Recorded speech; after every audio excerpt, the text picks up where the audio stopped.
नमस्कार दोस्तों, स्वागत है आपका। आज हम बात करने वाले हैं मणिपुर के बारे में। मणिपुर जो कि एक्चुअली में भी हाल ही में काफ़ी न्यूज़ में है, ठीक है। मणिपुर हिंसा भी हाल ही में काफ़ी व्यापक स्तर पर पिछले दिनों देखने को मिली थी। आज की इस वीडियो में जानने की कोशिश करेंगे कि आखिर मणिपुर में यह जो हिंसा हुई है, इसके पीछे का रीज़न क्या है ये पूरी कंट्रोवर्सी, इन सभी को आज के इस वीडियो में समझने की कोशिश करेंगे। सबसे पहले जानते हैं सुर्खियों में क्यों है। दरअसल अभी हाल ही में मणिपुर में हिंसा एक व्यापक स्तर पर बढ़ गई थी। यह इतनी ज़्यादा खराब कंडीशंस यहाँ पर हो गई थी बीते दिनों कि सिचुएशंस काफ़ी यहाँ पर एक्चुअली में वर्स्ट हो गई थी। और इसके पीछे का रीज़न यह बताया जाता है कि जो मणिपुर की एक कम्युनिटी है जिसका नाम है मैती कम्युनिटी, बहुत इंपॉर्टेंट है, ये ध्यान रखना है, ठीक है। मैती कम्युनिटी इसे एक्चुअली में शेड्यूल्ड ट्राइब के दर्जा दिए जाने की बात कही गई थी, जिसके बाद मणिपुर में जो हिंसा है वह एक बड़े स्तर पर निकल करके सामने आया। यहाँ पर कई जगह आगजनी की गई, कई जगह तोड़फोड़ किया गया, ठीक है। तो ये सारी चीज़ें वहाँ पर देखने को मिली थी, जिसके बाद राज्य सरकार के द्वारा जो हिंसाग्रस्त इलाके थे, ठीक है, वहाँ पर सख्ती बढ़ा दी गई और यहाँ पर शूट एंड साइट का भी ऑर्डर राज्य सरकार के द्वारा जारी किया गया। शूट एंड साइट यानी कि अगर कोई भी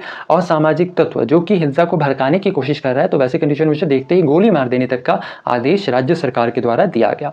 साथ ही केंद्र सरकार के द्वारा वहां पर अभी हाल ही में सीआरपीएफ के पूर्व प्रमुख कुलदीप सिंह को सुरक्षा सलाहकार के तौर पर अपॉइंट किया गया है। इसके अलावा ध्यान रखना है कि जो मणिपुर है यहाँ पर केंद्र सरकार के द्वारा अनुच्छेद 355 यानी आर्टिकल 355 भी यहाँ पर इंप्लीमेंट किया गया। अब जिन्हें नहीं पता आर्टिकल 355 क्या है वो ये जान लो कि जो आर्टिकल 355, देखो एक्चुअली में होता क्या है कि किसी भी राज्य में, ठीक है, वहाँ की जो कानून व्यवस्था होती है, जो लॉ एंड ऑर्डर होती है, ठीक है, वो राज्य सरकार के अंतर्गत आती है, ठीक है। वो राज्य सरकार के द्वारा जो उस पर्टिकुलर राज्य का जो लॉ एंड ऑर्डर है उसे मेंटेन किया जाता है, ठीक है। यही चीज़ अगर हम केंद्र शासित प्रदेश के बारे में बात करें यानी यूटीज के बारे में बात करें तो वहाँ पर लॉ एंड ऑर्डर को मेंटेन करने का काम केंद्र सरकार का होता है। अगर किसी भी राज्य में आर्टिकल 355 इंप्लीमेंट किया जाता है तो वैसे कंडीशन में उस पर्टिकुलर राज्य में जहाँ पर किसी भी एक्सटर्नल एग्रेशन की वजह से, ठीक है, या फिर सीरियस इंटरनल वायलेंस हुआ हो या फिर कोई इंटरनल डिस्टर्बेंस हो, तो वैसे कंडीशन में उस राज्य का जो लॉ एंड ऑर्डर होता है वह केंद्र सरकार के नियंत्रण में आ जाता है, ठीक है। और केंद्र सरकार उस राज्य में कानून व्यवस्था को सुधारने का काम करती है। और एट प्रेजेंट अगर हम बात करें, जब ये वीडियो बनाया जा रहा है उस समय तक मणिपुर की स्थिति काफ़ी सामान्य हो गई है, स्थिति काफ़ी नियंत्रण में है।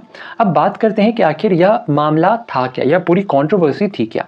एक्चुअली में हुआ क्या था, इस कंट्रोवर्सी की शुरुआत की अगर हम बात करें तो इसकी शुरुआत कही जाती है कि फरवरी के महीने में ही हुई थी, जब वहाँ के राज्य सरकार के द्वारा जो वहाँ के संरक्षित इलाके थे, ठीक है, वहाँ से अतिक्रमण के तौर पर जो वहाँ की कुछ कम्युनिटीज़ हैं उन्हें हटाए जाने की बात कही गई थी, ठीक है। हालांकि यह मामला तूल तब पकड़ता है जब वहाँ की जो उच्च न्यायालय यानी कि जो मणिपुर हाई कोर्ट है, इसके द्वारा यह निर्णय दिया जाता है कि जो मणिपुर में जो मैती कम्युनिटी है, ठीक है, इसे शेड्यूल्ड ट्राइब का दर्जा दिया जाए।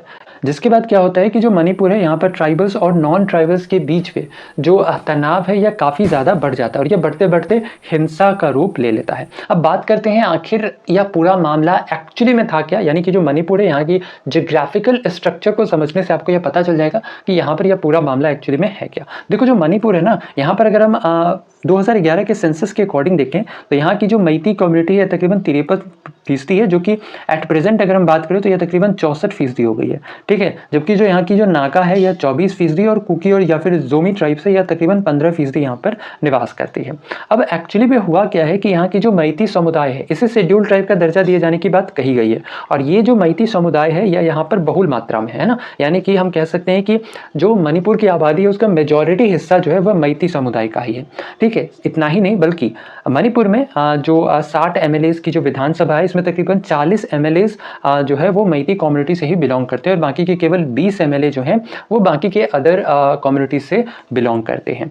इसके साथ ही जो मैती कम्युनिटी है इसमें मेजॉरिटी की अगर हम बात करें तो वो हिंदू हैं और यहाँ पर इस कम्युनिटी के अंतर्गत कुछ मुस्लिम्स भी देखने को मिलते हैं। बाकी के जो नागा और कुकी ट्राइब से इसके अंतर्गत आपको मुख्य तौर पर क्रिश्चियंस देखने को मिलेंगे। अब एक्चुअली में हुआ क्या है कि जो याचिकाकर्ता हैं, ठीक है, जो पेटिशनर है जिनके द्वारा हाई कोर्ट में यह पिटीशन फाइल किया गया था कि जो मैती कम्युनिटी को शेड्यूल्ड ट्राइब का दर्जा दिया जाए, उनके द्वारा यह बताया गया कि सन 1949 में, ठीक है, जब जिस वर्ष मणिपुर भारत में शामिल हुआ था उससे पहले मणिपुर में जो मैती कम्युनिटी है उसे ट्राइबल का स्टेटस प्राप्त था और यह दलील दी जाती है कि अगर मैती कम्युनिटी को ट्राइबल का स्टेटस वापस से मिल जाए तो जो मैती समुदाय है वह अपने पूर्वजों की लैंड, उनके ट्रेडिशंस, उनके कल्चर और उनके लैंग्वेज को वहाँ पर प्रोटेक्ट कर सकेगी। इसके अलावा जो STDCM है यानी कि the schedule tribe demand community of Manipur, ठीक है, इसके द्वारा भी यह बताया गया कि जो मैती कम्युनिटी है, ठीक है, इसे अगर शेड्यूल ट्राइब का दर्जा दिया जाता है तो वैसे कंडीशन में मैती समुदाय को बाहरियों के आक्रमण से बचाया जा सकेगा। तो मेनली ये सारे पॉइंट्स जो वो बताए गए थे मैती कम्युनिटी को जो शेड्यूल ट्राइब उसका दर्जा क्यों दिया जाना चाहिए इसके रिगार्डिंग। अच्छा, साथ ही ध्यान रखना कि जो मैती कम्युनिटी है इनकी आबादी भले ही ज्यादा है बट ये मणिपुर के केवल 10% भूभाग में निवास करती है, ठीक है, ये भी ध्यान रखना इंपॉर्टेंट है। इसके अलावा बात करते हैं कि आखिर बाकी के जो ट्राइबल्स कम्युनिटी है वह इसके अगेंस्ट में क्यों है, कि उनका कहना है कि जो मैती कम्युनिटी है उन्हें शेड्यूल ट्राइब का दर्जा क्यों नहीं दिया जाना चाहिए। देखो, इसके पीछे का सिंपल रीजन ये बताया जाता है कि जो मैती कम्युनिटी है ये एक्चुअली में मणिपुर में ये एक मेजॉरिटी की संख्या में निवास करती है। साथ ही इनका जो पॉलिटिकल क्लाउड है यानी कि जो सियासी दबदबा है यह भी काफ़ी ज़्यादा है। जैसा हमने देखा कि आउट ऑफ 60 जो MLAs हैं इनमें से तकरीबन 40 MLA जो है वो मैती कम्युनिटी से बिलोंग करते हैं। तो ये भी इनका कहना है कि उनका जो सियासी दबदबा है यह काफ़ी ज़्यादा है। इसके अलावा इनके अकॉर्डिंग यानी कि जो बाकी सारी कम्युनिटीज़ है उनके अकॉर्डिंग यह भी बताया गया कि जो मैती कम्युनिटी है, ठीक है, वह एक्चुअली में उनका जो सोशल स्टेटस है, ठीक है, वह बाकी सारे समुदाय को रिस्पेक्ट में बेहतर है, अच्छा है, ठीक है। और साथ ही साथ इनके द्वारा मुख्य तौर पर यह भी चिंता जाहिर की गई कि अगर मैती समुदाय को जनजाति का दर्जा दिया जाता है तो वैसे कंडीशन में जो बाकी सारे समुदाय हैं, ठीक है, उनके लिए नौकरियों के अवसर कम हो जाएंगे। और साथ ही साथ अगर मैती की जो जनजाति अगर वो पहाड़ों पर भी जमीन खरीदना शुरू कर देगी तो वैसे कंडीशन में उन लोगों के लिए रहने का भी प्रॉब्लम्स देखने को मिल सकता है।